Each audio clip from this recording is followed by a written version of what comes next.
Hey guys, OGLBine here, bringing you guys my PMU Season 8 Week 1 battle against JDMI and his Atlanta Firehawks, I believe it is. Very, very cool guy, very, very threatening team. I don't believe he uploads or has a YouTube. If he does, I'll be sure to link him below. I'll definitely ask him before I upload the video and all that stuff.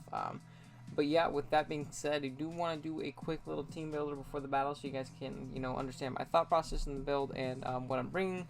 I didn't really want to do separate team builders for PMU because it's more chill laid back league, but I also do want you guys to know what I'm bringing and all that stuff, so I figured we might as well run through it right here and then just cut to the battle after. If you do just want to see the battle, I'll leave a timestamp in the description below right at the top. But yeah, with that being said, our team, if you have not caught our draft analysis, consists of the Torn T, Bisharp, Nidoqueen, Heliolisk, Kabutops, Cradily, Mega Medicham, Dragonite, Politoed, Acelgor, and Magmortar, while our opponent's team consists of the Lando T, Milotic, Whimsicott, Umbreon, Bronzong, Go-Go, Mega Manectric, Infernape, Dragalge, Kyurem, and Braviary. Very, very terrifying team. As I kind of talked about in my draft analysis, our team is like super Edgequake weak. We don't have a resistance. That's the kind of the point of Edgequake is it hits everything pretty much neutrally, but we don't really have a mon that can take off in the combination of those moves, like say like a Tangrowth or something like that. Our grass is neutral ground, which definitely isn't great. So it's gonna be really hard playing around that thing if it does decide to come. And other threats are potentially like Infernape. If rain isn't up, dual stabs are really tough for me to deal with. And other than that, he has like annoying fat things like Milotic that can be very scary. But the first thing I noticed looking at his team was how weak to Bisharp he was. At +2, Bisharp can honestly just win the game. And if he wants to, obviously, intimidate Mega Manectric, gives me, a +2, another boost in attack. Intimidate Lando as well, so he can't even intimidate Buffer Me due to Defiant. His only real saving grace versus this Mon is going to be Mach Punch on Infernape. I expect Infernape to have Mach Punch 150%. There's no way it doesn't come because it will prioritize my Sucker Punch, which is, unfortunate for me, very good for him. But his speed tiers also allow me to go Adamant this week. I don't remember exactly what we're creeping. Let me see if I can remember. It might have been like no speed Milotic. That might have been what I was creeping or something like that, which I figured would be nice to hit. But knockoff Sucker Punch Iron Head hits absolutely everything on his team. If I can get to +2 and Infernape is out of the picture, I think we can honestly just win the game. At that point, he has really nothing for this Mon at all. And if he's not Mach Punch on Infernape, we do like 70% with Sucker Punch at +2 if he's offensive. So that's also great to hear. But yeah, next up we have our Tornadus. Now Tornadus is going to be our Landorus check this week, which is very unfortunate. That's why we're rocking out with the Charty Berry, Hurricane Taunt, Icy Wind, Dark Pulse, 180 HP, 172 special attack, and 156 speed with a Timid Nature. Now there's no U-turn on the set, which is very unfortunate, but I went Taunt over it because I wanted to be able to potentially stop rocks on things. I wanted to stop Milotic from recovering. If it didn't have Ice Beam, I could potentially beat that thing down 1v1. This also serves as a good Infernape check, which is great. We can always live a +2 Stone Edge from a Lando after Stealth Rock, which is a really nice benchmark to hit with our Charty Berry. And if we force it out, then that's obvious. That's great. Icy Wind is to hit that thing very hard. It's also for good speed control on the rest of his mons. Wanting to switch around my Torn if I can, lower their speed and potentially they're like a Scarfer that would be able to revenge us. That's obviously great. Hurricane is just great stab versus his team. Dark Pulse is to break down that Bronzong if he is a stealth rocking set. I can taunt and then start dark pulsing it down. If he's not Spadef, we do potentially 3-8 KO after a little bit of chips. So I figured that would be a nice move to have. So unfortunately no U-turn, but I figured these other moves were very important in this game. Next up we have a Politoed rocking out with the Chesto Berry, Drizzle ability, Ice Beam, Surf, Toxic, and Rest. Max HP, 164 defense, and 92 speed with a bold nature. Now, this Mon is pretty good as like just kind of a catch-all physical check. It can check Landers pretty decently. We can take any non-boosted hit. We can take any non-boosted Infernape hit as well. Hit them very hard with a Surf. I'm Surf over Scald because I don't want to burn the Milotic. If it's not Flame Orb, I want to Toxic it. If it is not Flame Orb, we pretty much always beat it 1v1 with Toxic plus Rest, especially the first time getting our Chesto Berry back up and, recovering all that is really nice for us. And Surf plus Ice Beam hits his whole team neutrally or super effectively, besides the Milotic. So if I can get a Toxic off on that thing, that's obviously really, really nice for us. And yeah, that's going to be our Polito this week. Also sets the rain to where we can spam Hurricane with our Tornadus. Next up, we have our Mega Medicham rocking out with, obviously, the Medicham and Pure Power. Fake Out's in Headbutt, High Jump Kick, Ice Punch. Very, very standard set. We're running enough speed, I believe, for the Lando, and the rest is in, and then max attack, and the rest is in HP. This Mon really does put a lot of offensive pressure on his team. His Psychic type is a Bronzong, and that's not a fighting resist, so High Jump Kick does an absolute ton to that thing. I potentially wanted to fit on Drain Punch, but I figured Fake Out was a nice priority in case, like, Lando started getting out of hand. We could potentially, you know, Fake Out Shuffle. It's also nice for, like, a weakened Infernape. You know, if that thing becomes a, you know, a really, really big issue and he thinks he can stay in Flare Blitz us and knock us out after a chip, we can always Fake Out and get a huge chunk on that thing, especially if they're already close combat or something like that. So I figure Medicham is a great breaker in this game, puts a lot of offensive pressure on his team.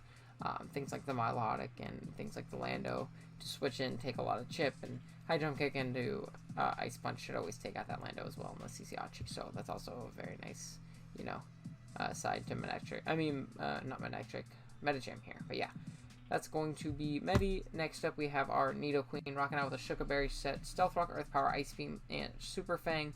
Max HP, 28 defense, 28 special attack, 124 super death, and 76 speed with a bold nature. Now, I believe the Spadef plus HP allows us to take 2 hidden power waters in the rain from Mega Manectric. This is going to be our main Manectric check, so I want to be able to always take 2 hits from that thing. The 28 bold, I believe, is to live potentially a I want to say a Life Orb Earthquake from Landers after Rocks with our Shuka, which is also a very nice benchmark to hit. We're hitting the same speed tier as Bisharp, so whatever Bisharp's creeping, Nidoqueen is also creeping. And then we just do the rest in the special attack. Super Fang is nice for the incoming Bronzong because I'm not carrying a fire move, being that I have Rain, and I figure Super Fang is just nice for Mons like Milotic as well. And just a lot of his fat stuff to just get a guaranteed 50% off. Earth Power plus Ice Beam hits the rest of his team very, very hard, and then Stealth Rock, obviously, to get those up and chip down the rest of his Mons. So I figured that'd be a nice Mon to have here. It also serves as a pretty decent Infernape check, especially if the rain's up. Earthquake obviously won't be able to knock us out, and neither will Flare Blitz. So very, very pretty important Mon in this match. And then lastly, we have an Acelgor rocking out with an Expert Belt set, Sticky Hold ability, Spikes, Bug Buzz, Hidden Power Ground, and Energy Ball. 80 HP, 248 special attack, and 180 speed with a timid nature. Now this one's a pretty decent wall breaker in this matchup. Hits a lot of his team super effectively, hence the Expert Belt. If not that, it hits them pretty hard neutrally as well. Hidden Power Ground hits like the Infernape plus Mega Manectric, which is really nice. That's why I went with that. Hidden Power, we also outspeed the Mega Manectric, which is really good. And then Bug Buzz plus Energy Ball hits the rest of his team neutrally, I want to say. Yeah, it does. So, Acelgor is really nice in this game, especially if you can force some switches, get up some spikes. Spikes plus rocks will definitely put Mons in the range of Medi Fake Out, Sucker Punch from Bisharp, and all stuff like that. But yeah, our main game plan is going to be win with Bisharp in the late game after we get rid of that Infernape. So yeah, that is going to be the team. We will be right back with the battle.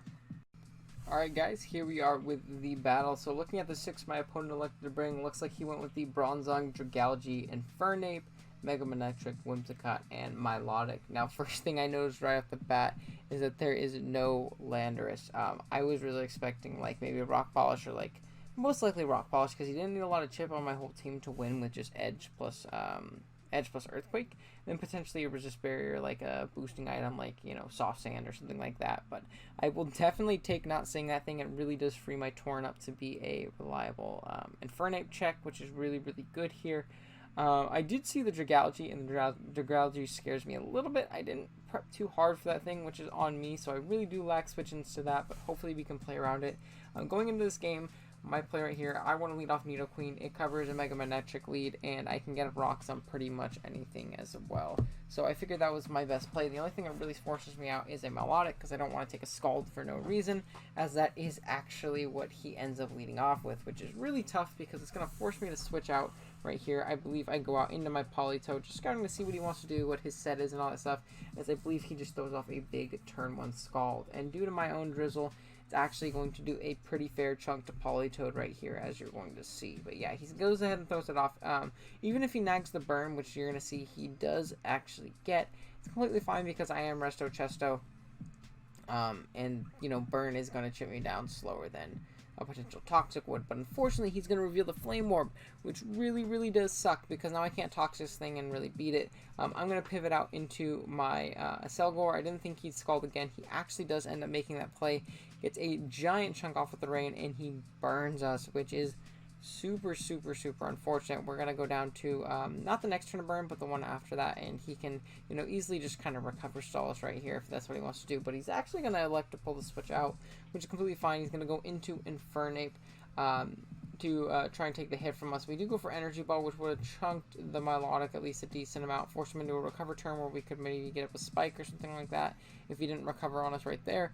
But right here, we're going to be put down pretty low. I clicked Hidden Power Ground to potentially knock this thing out, but he reveals the Mach Punch, which is good information to it for us to have. Not too bad losing a Selgor is probably the least useful member here, as I am going to be able to switch in my Tornadus right here, as he is going to pull the switch out on Torn. Very fair, just because of how, you know, scary this thing is versus him, as he's going to go into the wrong zone. I'm going to go for Dark Pulse. I figured there's no drawback. No way he's staying with Ape. I live any one hit, and it gets the most damage off on the Manectric as well. We're going to see he's pretty Spadef, but we can potentially beat him 1v1 depending on his moveset right here, as I'm going to go for the Taunt, trying to stop him from getting up his own Stealth Rock right here, as he does end up going for the Rock, so it's very nice that we're able to get that play right. But he is slowly gaining lefties back, which is unfortunate. He's back up to about like 75-ish%. So I don't want to stay in and take a bunch of chip on my Torn. It's still a really good 8 check at this point. So yeah, I'm just going to go into my Politoed, see what he wants to do. I'm going to try and potentially rest up and eat my Chesto and, you know, have this thing healthy enough to check 8 later. So he is going to pull the double out, actually, so very good play on his end. I believe he goes into the Dragalge, which is very scary. This thing can definitely knock me out with Draco at this stage, especially if he's like, you know, Specs or something like that. And I don't want to lose Politoed at this point. I'm going to go into Tornadus because I can live any one hit from this thing, kind of scout and see what it wants to go for, as he actually goes for the Toxic Spikes. Now this caught me off guard, being that I have a Nidoqueen on my team, which is a pretty reliable you know, T-Spike absorber, especially when he has a Mega Manectric. But that's completely fine. I'm going to go for Hurricane, gauge that this thing is very Spadef. He goes for Thunderbolt and gets a crit, showing me he's not very offensive, being that a crit only did like 75-ish%. But thanks to regen, that's not going to be too big of a deal here, as I am going to pull the switch out into my Nidoqueen, get rid of those Toxic Spikes as he pulls a double out himself, I believe, into his Milotic. So good play on his end, knowing I'd probably want to go into my Nidoqueen to soak up the T-Spikes and potentially absorb another Thunderbolt right there, as I am going to be forced out right here because my Nidoqueen is still very important for that Manectric. Going to go out into my Politoed, excuse me, just trying to pivot around this thing, see what it wants to go for, force it into a turn where it recovers and try and get in a threat that can, you know, stop it potentially. Or if I can get in a turn before it wants to, you know, recover or something like that, and stop it from recovering with like Taunt Torn. That's obviously really good too, because at that point I can 2-hit KO him with Hurricane if he's at 50%. So right here I'm going to go for the rest, revealing that I am faster. I believe I was creeping a no speed Milotic, which is what he must have been running. I'm going to get back up to full, eat my Chesto Berry, which is very nice, as he does end up going for the recover on this turn. I was hoping he would go for it the next turn. He would try and go for Scald to finish me off, but definitely makes sense that he would want to go for a recover right there, because it was pretty no drawback. There's nothing I was doing that could really threaten him. I'm going to go for a Surf right here. Again, trying to force him into a move where he goes for a recover, as he's going to reveal the Toxic. So we've seen Scald, Toxic, and Recover at this point. I'm hoping he's not Ice Beam. If he isn't, then my Torn can potentially take him on after we regen up a little bit of health. 1v1, which is obviously really nice. We do have to worry about that Manectric, which is a great switch in, but other than that, Torn actually looks very good in this endgame too, if we can get rid of or chip the Manectric down. As I am going to pour the switch out in my Torn, as he himself goes out into Whimsicott, which is completely fine. This is probably one of the few mods I would want in on this thing, as he is actually going to stay in and go for Substitute, which just tips me off. He is definitely a sub-seed set, as they go for Hurricane, and I miss, which is unfortunately the downside of going for Hurricane or using that over Air Slash. Right here, he is going to go for a Leech Seed, as he does reveal to be Subseed Whimsy, which is a very fair set versus me, being that my grass type is a Cradilly, which isn't the most reliable grass type in the world. So this set was actually pretty free versus me and very good prep on his end, as I am going to go for Icy Wind because I can guarantee break the sub even if he's max HP with my investment. And, you know, I don't have to risk missing as much because it is 95% accurate. So right here, I'm going to pull the switch out. I believe I go into my Nidoqueen expecting the Mega Manectric to want to come in potentially, or even the Bronzong, as he does end up going out into the Manectric. So I'm glad we did end up getting that play right, which is phenomenal. This gives me my rocks at this point, which is really what I want because he's pivoting all over me at this point, which is obnoxious, as I'm going to be able to get this up and at least punish him for wanting to switch around. And if he wants to defog away his own rocks, he can do that. I actually don't think he has a defogger on his team because I don't think Whimsicott got it in Gen 6. So I believe my rocks are here up to stay. I'm going to go for a Super Fang, expecting him to want to go for rocks of his own, as that is what he ends up doing. This is fine though.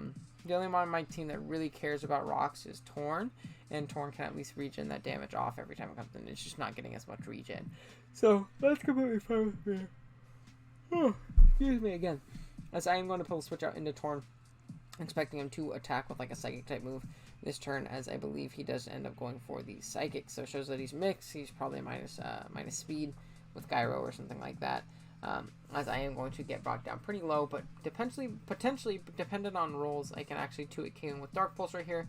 That is what I'm going to go for, as we actually do end up getting a flinch right here, and that's very, very big because he would not, he would have obviously been able to 2-hit KO me right there, as I am going to be able to go for another Dark Pulse, take out this Bronzong, which is again really, really unfortunate for my opponent, but I will take it after, you know, the couple misses that we've had and the crit T-Bolt earlier in the game and all that stuff. I'm not, you know, going to complain too much. As the Manectric comes in to try and potentially revenge me, I'm obviously not going to leave in my Torn, as it's pretty good in this game, especially being that Zong is gone, and the Mega Manectric, once it starts getting chipped down because of rocks and pivoting in and out and stuff like that, we can potentially still win with Torn. So I do want to save it. He's going to throw off his Mega, I believe goes for the Hidden Power Ice, which was a very no drawback play, but a good play on his end nonetheless, because obviously I wasn't doing much with Torn. He could have 2-hit KO'd me with Hidden Power Ice and also cover my Nidoqueen switch in. But we are going to be able to live 2 of those very, very comfortably, even after rocks. I believe that showed us that he was modest, I want to say. As he's going to go hard into my Milotic. And this is like best case scenario for me, because this thing is actually not going to be able to take 2 Earth Powers after burn. And again, that's amazing because I really had a lot of trouble breaking this thing. I had to like rely on Taunt Torn to stop it from recovering, and like Medi after a little bit of chip could have. But he's actually going to give me the Milotic here, which is amazing. Nidoqueen picking up a pretty nice kill right here, as he's going to go into Whimsicott. Now, he goes into Whimsicott, but I know I can take any one hit from this thing, even if he is Psychic. I'll definitely be able to take it on, as he ends up revealing the Giga Drain, and I can actually live 2 of those at this point. Now, unfortunately, I'm not Sludge Wave, so I will not be able to just clean Ocone with this Ice Beam, especially because he's probably max HP based on that damage, as this Ice Beam actually doesn't do as much as I thought it was going to. But after 2 Giga Drains, he'll definitely still be in range of my Ice Beam. As you're going to see, we're going to live on 12, which is very, very narrow, but we're going to be able to pick up another KO with our Nidoqueen right here, putting in the finest of work with a very, very defensive set, which is obviously really, really nice and something we'll take 100% of the time. But down that goes, as out comes the Infernape to potentially revenge us. This is fine though, because now it's taking even more Rocks Chip than it was before. He's going to go for the Mach Punch. It is going to unfortunately be enough to take us out. If we had a little bit of higher health, we could have potentially lived that and you know, even killed this ape, and then Bisharp just won at that point. But again, not too big of a deal. I get to go into my Mega Medicham, and I get to claim a kill right here. There's not much that he can really do to stop it, in all honesty. He doesn't have any switch into Zen Headbutt. If he goes into Mega Manectric, it like dies after rocks, I think, at the range it's at, as he actually stays in and decides to sack the ape. Now he's going to go for Willow right here, which is a cool bring on his end. For the Bisharp, I figured he didn't really need it just because Mach Punch out prioritized Sucker.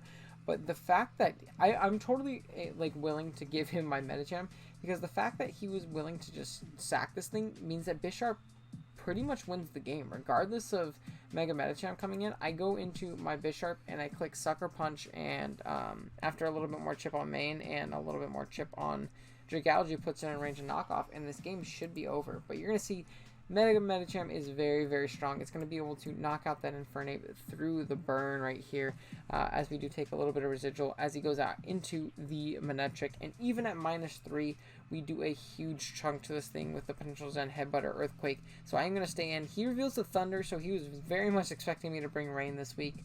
But we're actually going to be able to live just because of Mega Medicham's natural bulk. Go for the high jump kick, and this definitely puts this thing in range of our Bisharp in the back. So Medi unfortunately goes down here, but it definitely did its job. Put us in a winning position. If he wants to try and pivot out on the Sucker Punch because he can live, one more Rock Switch in, that's completely fine because, I get the Defiant boost and I knock it out anyways, and I don't expect this thing to have sub, and even if it did, it obviously couldn't go for it at that point. So we're going to be able to Sucker Punch, knock out that Manectric, and all that is left at this point is going to be that Dragalge, which we should be able to take on after Rocks just because of how strong Bisharp is and its base attack and knockoff being a busted move. So right here we are going to go for the knockoff and get the knockout on the incoming Dragalge.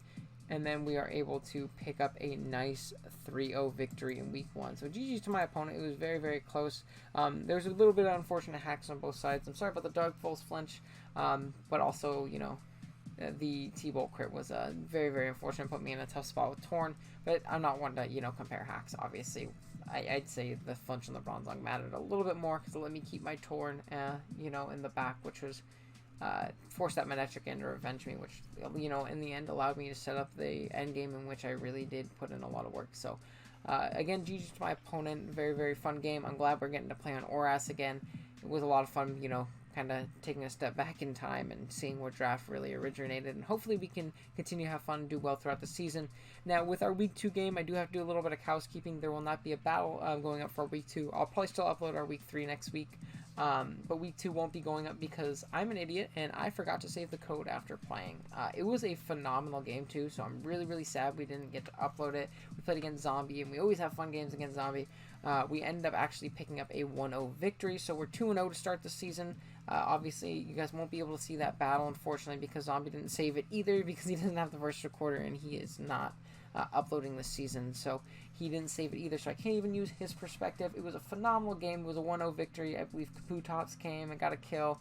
It was another game where Bisharp put in a lot of work. Mega Medi put in a lot of work with like a baton pass set. We were baton pass into the Bisharp. It was a really, really fun game, so I'm bummed it didn't end up getting to see the light of day, but we picked up the dub nonetheless.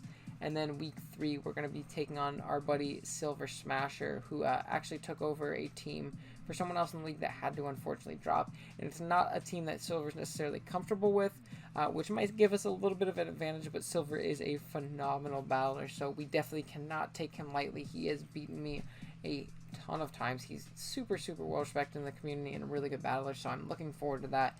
And hopefully it's a good game. We can pull out a win and go 3-0 on the season. But yeah, if you guys are new and you enjoyed the video, be sure to drop a like and subscribe just so you can catch our games as they go up every week. And I'm going to get out of here. Thank you guys so much for watching. Later.